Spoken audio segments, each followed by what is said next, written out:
scroll that never ends, digital emptiness. It's 2 a.m., and the blue light is painting your face like a ghost.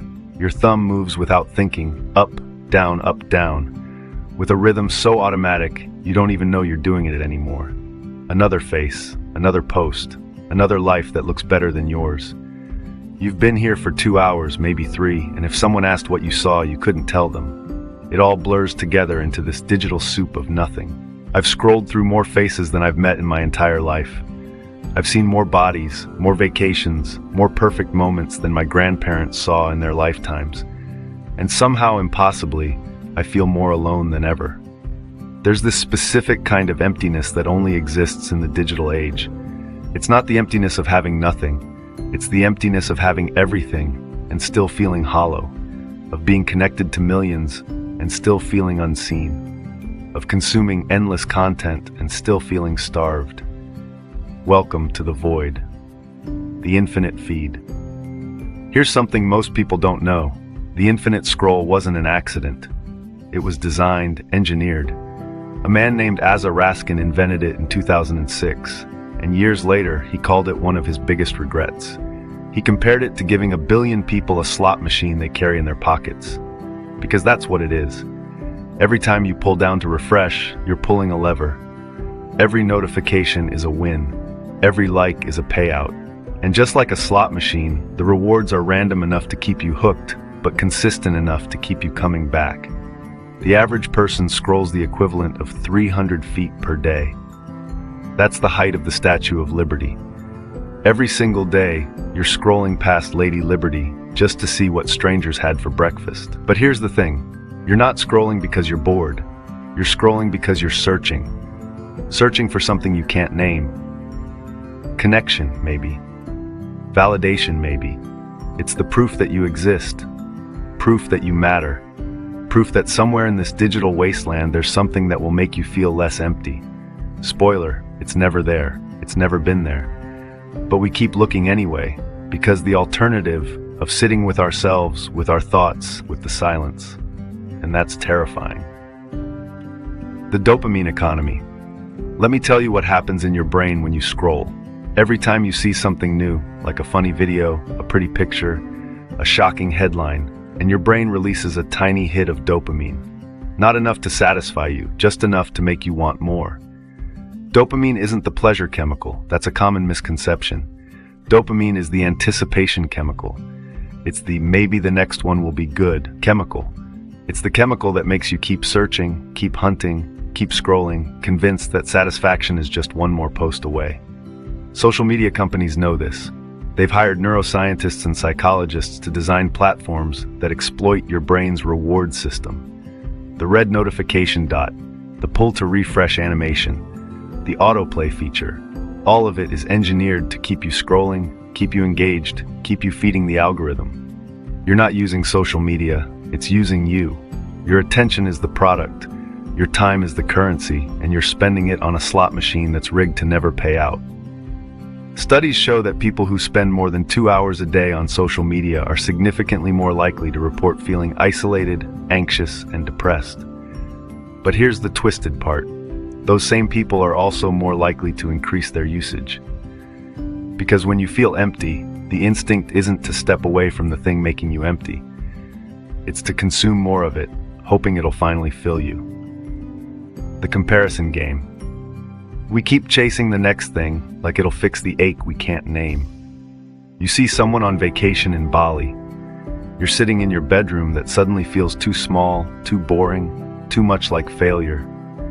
You see someone's engagement announcement. Suddenly you're wondering why you're still single, why nobody wants you, what's wrong with you that everyone else has figured out except you.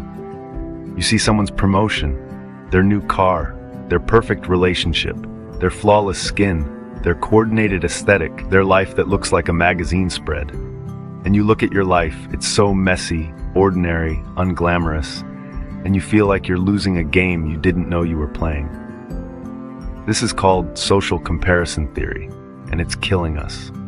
Psychologist Leon Festinger discovered in the 1950s that humans have an innate drive to evaluate themselves by comparing themselves to others. But back then, You compared yourself to your neighbors, your coworkers, maybe a few dozen people in your immediate circle.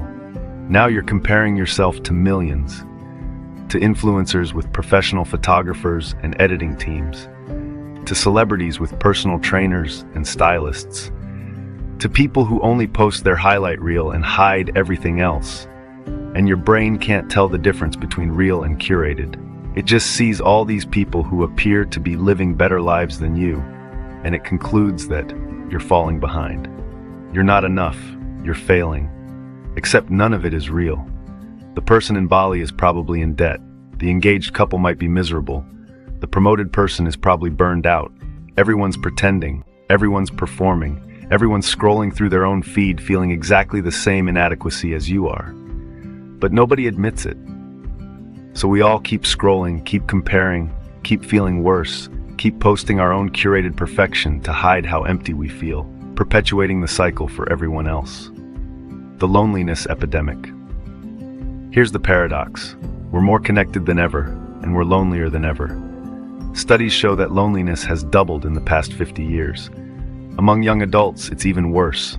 Nearly half of Gen Z reports feeling lonely most of the time. We have thousands of followers and no one to call at 3 a.m. We have group chats full of people and still eat dinner alone. We have access to everyone and connection to no one. Because digital connection isn't real connection. Watching someone's story isn't the same as having a conversation. Liking their post isn't the same as showing up when they need you. Following their life isn't the same as being in it. Real connection requires presence. It requires vulnerability. It requires putting down the phone and looking someone in the eye and saying, "I'm scared," or "I'm struggling," or "I need you," and trusting they won't scroll past. But we've forgotten how to do that. We've trained ourselves to perform instead of connect, to curate instead of reveal, to project instead of be. And the lonelier we feel, the more we scroll, searching for connection in a place that's designed to give us everything except what we actually need. The guilt. You know that feeling when you finally put the phone down and realize 3 hours have passed? That specific cocktail of shame and confusion and emptiness? When you can't remember what you saw, but you know you wasted time you'll never get back? That's not your fault. That's by design. But it still feels like failure, doesn't it? Like you should have more self-control. Like everyone else can moderate their usage, and you're the only one who can't. Except everyone feels this way. Everyone has scrolled until their eyes hurt and their brain feels fuzzy and their body feels heavy. Everyone has promised themselves just 5 more minutes and looked up an hour later. Everyone has felt that quiet guilt of how the hours gone mind buzzing, yet nothing truly touched you. We beat ourselves up for being addicted to something that was engineered to be addictive. We blame ourselves for falling into a trap that billions of dollars and thousands of the smartest people on the planet designed specifically to catch us. You're not weak. You're not broken. You're just human. And humans weren't built for infinite scrolling any more than we were built for processed sugar or sitting in chairs all day. Our brains are still running ancient software in a modern world, and the modern world is exploiting every vulnerability we have. The silence after. Maybe peace isn't in the feed. Maybe it's in the silence after I put it down. What if you just stopped, right now? Put the phone face down. Turn off the notifications. Let the silence fill the room. At first, it's uncomfortable. Your hand reaches for the phone automatically. Your brain starts generating anxiety. What if you're missing something? What if someone messaged you? What if something important happened? But nothing's happening. Nothing's ever happening. The feed will still be there in an hour. The posts will still be there tomorrow. The world will keep spinning whether you watch it or not.